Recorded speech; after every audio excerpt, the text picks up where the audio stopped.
I got the horse right here. Hello, racing fans, and welcome back to another edition of Handicappers Corner, brought to you by the Derby Bar and Grill. I'm Mike Heads, along with Drew Forrester. We're going to go through the Saturday, June the 25th races at Hastings Racecourse. 7 races on tap. We do have 8 races on the Sunday program, and of course, which will lead us into our Friday. Don't forget the Friday afternoon card, July the 1st. That's right. 4 stakes races, 2 Champion Starter Series races. Once again, an afternoon card on the Canadian Canada Day program, but 7 thrillers to get things kicked off. As we were just talking about, the Pick 6 carryover now over $17,000, and some good races in here. In fact, the second is a 2-year-old race, so interesting card for a good carryover. The first race is a maiden $4,000 claim event for fillies and mares going long. Not so interesting. Not so interesting. Going long, field of 5 here. I went with Leading Lady of the Steve Henson barn. She's never run long, but she's a half sister to Kai's Command, who could run long. The way she runs, she's got a nice kick. It leads me to believe that she will run long. Right. So she looks to be the toughest one in there. I went with her on top of B, a whole auger. Ran second behind Mini Fridge last time. Mini Fridge won by like 12, but she was clearly second best, still 6 lengths ahead of Blues Be Gone and the rest of the field. She beat 4 home that day, and she's the only field that's run long. So I give her a shot in here, and I put Holly Hollywood of the Sylvia Gregory barn in the 3rd spot. She's taking a big drop down to 4,000. Right. And she's a half to Uka Shadow could run, Hello Frankie that could run long, a bunch of horses. So she should get some distance out of the mare's side. I put her in the 3rd spot. I went 5, 3, and 1 in the opener. Hollywood Miss, too. Yeah, Hollywood Miss was another one. But I agree with Drew with the 5 Leading Lady. I mean, it looks like a great opportunity for her to break her maiden. Isn't facing the toughest of crews. It looks like she will be able to adapt to the extended distance. Her last 2 races are far better than anyone else in this race. Her numbers are higher, and she's just the best filly in the race, I think, Leading Lady. I put the 1-horse Holly Hollywood in for second.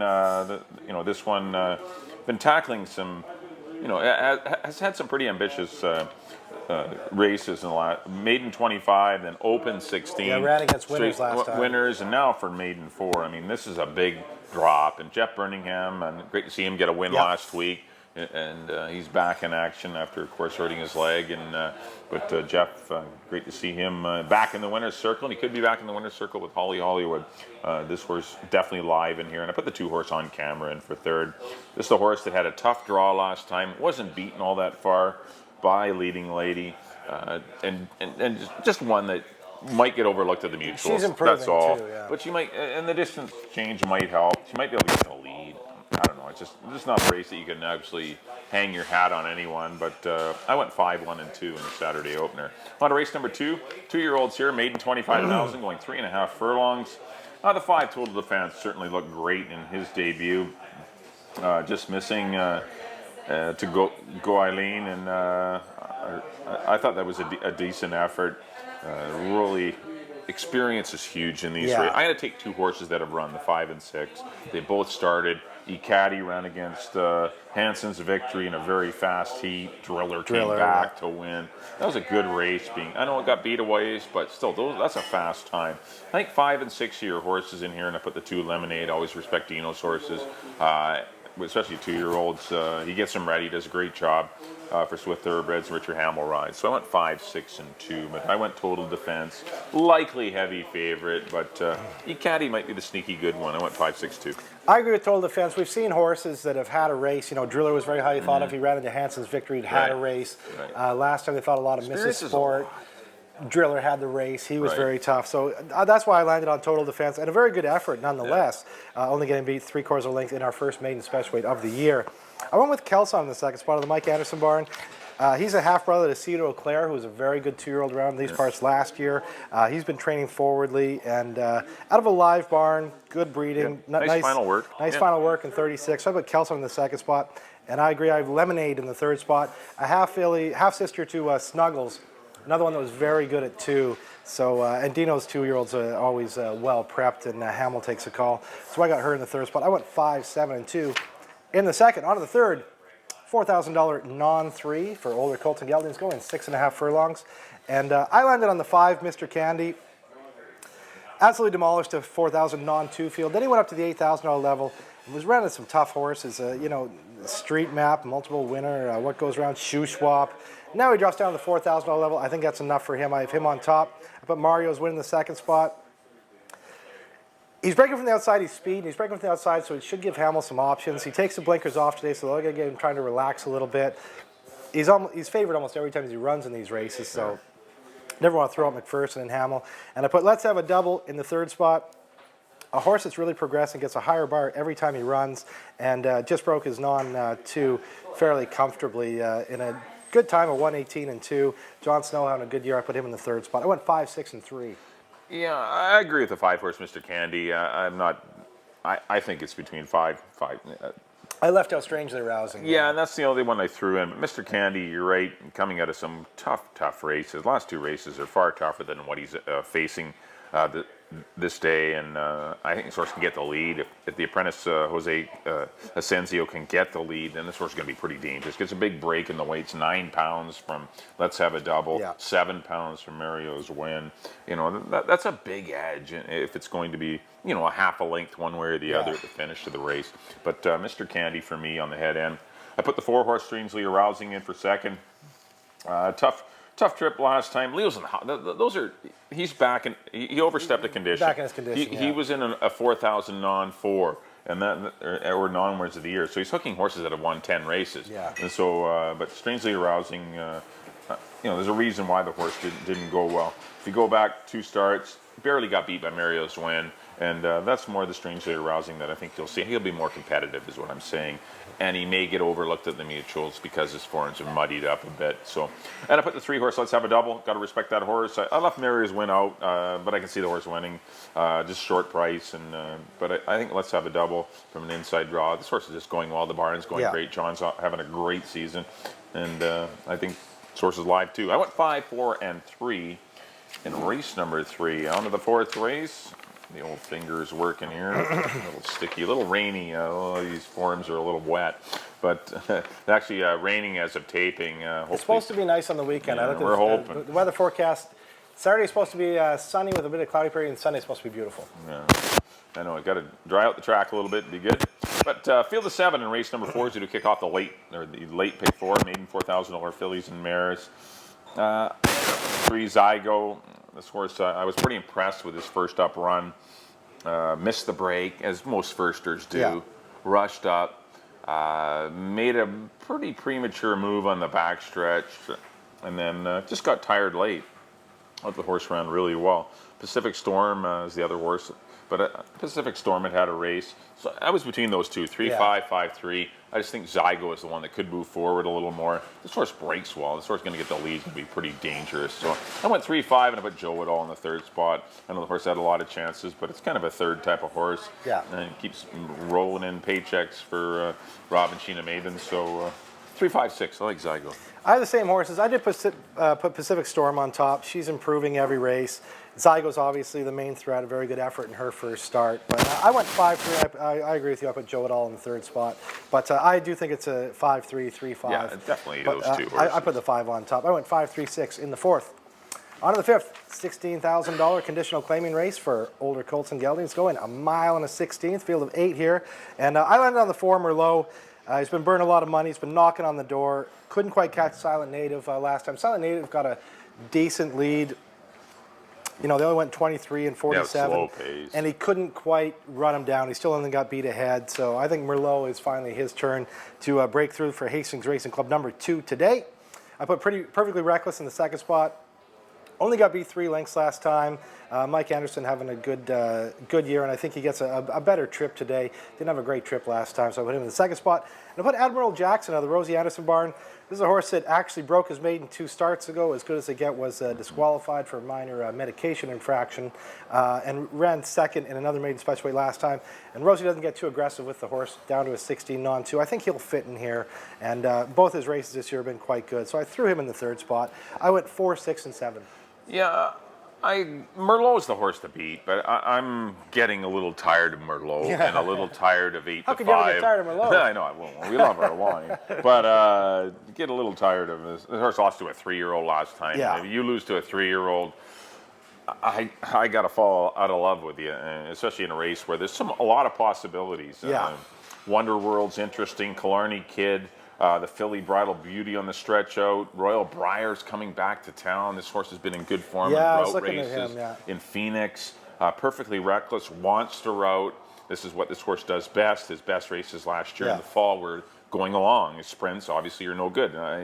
He's only had the opportunity to sprint this year. So Perfectly Reckless is live. Admiral Jackson, the jury's out. And Green Dude's another one that can route. I mean, it's a good field here. Merlot is by no means a slam dunk in here. Cinch. And I've gone to Clarny Kid. That's who I ended up on. Pretty impressed with the run at the non-2.8 level. More important, the distance. This horse wants to route. His best races of his career have been going around the 16. He wasn't disgraced in his last run going at 16,000. It was sprinting. I just think he fits with this group.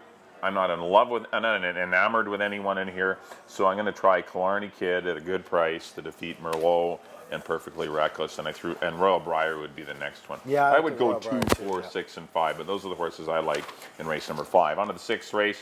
$4,000 non-winners at 2 lifetime, going sprinting 6.5 furlongs. I ended up on the 7-horse Jockey Style. I mean, this is definitely your horse to beat. Nice maiden score, did it in a good time. Probably going to get the lead in here. I don't see any speed in this race. This horse is going to get to the front, and I think the horse can get another win, back-to-back victories for Jockey Style. And I put the 5, Whaley's Command, who ran on for second, 2 starts back, tackled a little tougher last time. Gets back in for the 4. I think the horse will be dangerous at this level. And New Jersey Joe, always in the mix. Probably prefer him. I'd like to see him go long, but we'll see. But still, the horse is always right there or thereabouts. New Jersey Joe at this level. But I like Jockey Style. Just because he's going to get the lead. I think he's going to get the lead.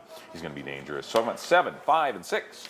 Kick off the late double. I have the same horse. I just switched around a little bit. I did put New Jersey Joe on top. I thought he got beat by a well-meant favorite last time in Jacques Pot. Jacques Pot was a heavy favorite that day. I don't see anybody in there that's quite as tough. Jockey Style, obviously tough. He's probably going to get the lead, but it's his first time facing winners, and that can be tough. It's different. That's why I went different ball game. New Jersey Joe. I put Wiley's Command in the 2nd spot, same spot you have him. He went up to an $8,000 non-3 event last time. Ran into Similkameen, Luke, and Peace Arch. That's dirty. He drops down to a much softer spot for him, and I put Jockey Style in the 3rd spot. Same horses, but I went 6, 5, and 7 in the 6th. On to the 7th. 3-year-old fillies, straight 3-year-old filly race for 12.5. Winner's race. And I went to the 5 Texas Alley Cat. No shocking pick here. Just got beat by Princess Katie in her first start of the year in optional 25. Princess Katie, of course, has come back to win a stake at Emerald Downs. Then she tried the stakes company, snuggles Princess Katie again. Now she drops in for 12.5. She looks like the tough horse in here. I got her on top of Baja Storm. I like Baja Storm, and she needs to break well. Oh, she broke horrible. Like she broke I would say 6 to 7 horribly. Slow. Yeah, and she's a speed filly, so you can just had to rush up. Just throw that race out. The 2 races before that, she's undefeated. 2 very nice races. Last time she lost all her shot at the break. If she breaks good, she's on the rail, and she could carry him a long way. I have her in the 2nd spot, and I put Oma in the 3rd spot. She's a pretty hard-knocking filly. Been facing some of the tougher fillies around here. Last time she faced Baja Storm, she only got beat 3/4 of a length, so I put her in the 3rd spot. Richard Hamill takes the call. 5, 1, and 3 for me in the nightcap. I ended up in the 6-horse Sakura. I'm going to give this filly a shot for Brian O'Connell, who's having a great season. This horse, I think, will get a very good pace to run at. Baja Storm, I'm counting on her breaking better. Yeah. She goes. Arbanita Rose will definitely show some speed. Forest Bliss is going to go, and Texas Alley Cat's going to go. I mean, there's going to be 3 or 4. I'm handicapping that there is going to be a pace duel in here. And Sakura has a very good final kick. I know her lone win this year was in wire-to-wire fashion with slow fractions, but she did beat Valid Val, who I think would be one of the favorites in here if she were to run. But then ran against older mares 2nd time out. Last time, kind of stuck down on the inside. Didn't get a good trip, I thought. I think she's worth following, though, and I just think she's going to get a good trip from an outside draw and get into a comfortable spot because she's on the outside. I put her on top. Baja Storm, I agree. Source breaks. She's probably the best filly in the race. And the 5 Texas Alley Cat. I don't know what to do with her on the big class drop. I put her in for 3rd. I can see her winning, I guess. But I've never, horse still has to prove it can win going 6.5 furlongs. And, just a horse that won going 3.5.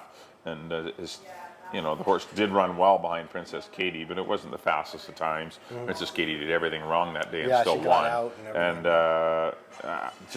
I don't know. I just didn't fall in love with even on the class drop for Texas Alley Cat, especially when you're going to get 4 to 5 on her. So I went 6-1-5. I like Sakura.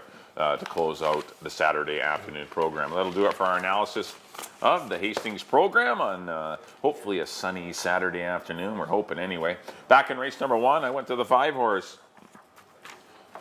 There we are. Leading Lady. Leading Lady. 5-1-2 for me in the Saturday opener. Race number 2 under the 5 total defense. 5, 6, and 2. Race number 3 going to continue with the 5s. Mr. Candy over Strangely Arousing and Let's Have a Double. Race number 4 I had to get off to 5s. Could be. I think you got all. You do. Yeah, I went all 5s. The 5s. Yeah. I went 3, 5, 6 with Zygo on top in the 4th. Race number 5 I went to the 2 Killarney Kid 2, 4, 6. Race number 6, the 7 Jockey Style. Hopefully another wire-to-wire performance. 7, 5, and 6 in race number 6. And then the 7th and final, I'm going to try the 6 Sakura. 6, 1, and 5 on to Drew's picks. I pretty much took the 5 in every race here. Yeah, no, just put 5. Mark Drew down for all 5s. First race, I agree with Mike. Number 5, Leading Lady over the 3 and the 1. Second race, 5 again, Total Defense over the 7 and the 2. Third race, I'm with Mike on number 5, Mr. Candy over the 6 and the 3. The fourth race, I'm not with Mike, but I have the 5 again, Pacific Storm over the 3 and the 6. In the 5th, number 4, Merlot over the 6 and the 7. In the 6th, I went to number 6, New Jersey Joe over the 5 and the 7. And on the nightcap, I'm back on the 5. Back on the 5 train. Texas Alley Cat over the 1 and the 3. Well, thanks everyone for tuning in. Hopefully you enjoyed this edition of Handicappers Corner. 7 races. Once again, that Sea to Sky Pick 6 carryover, 17, over 17,000. So if you are the lone winner, you're likely looking at 25 grand, which is kind of a neat By the time pickup. it's all in, yeah. Yeah, because 20-cent wager, you can get a pretty nice ticket for not a lot of money, and you can get some coverage in a lot of these races. And if you're the lone winner, you can take home. And a lot of these races, you're going to need some coverage. There are some tough ones. Yeah, it's not the easiest of cards. I mean, there's some.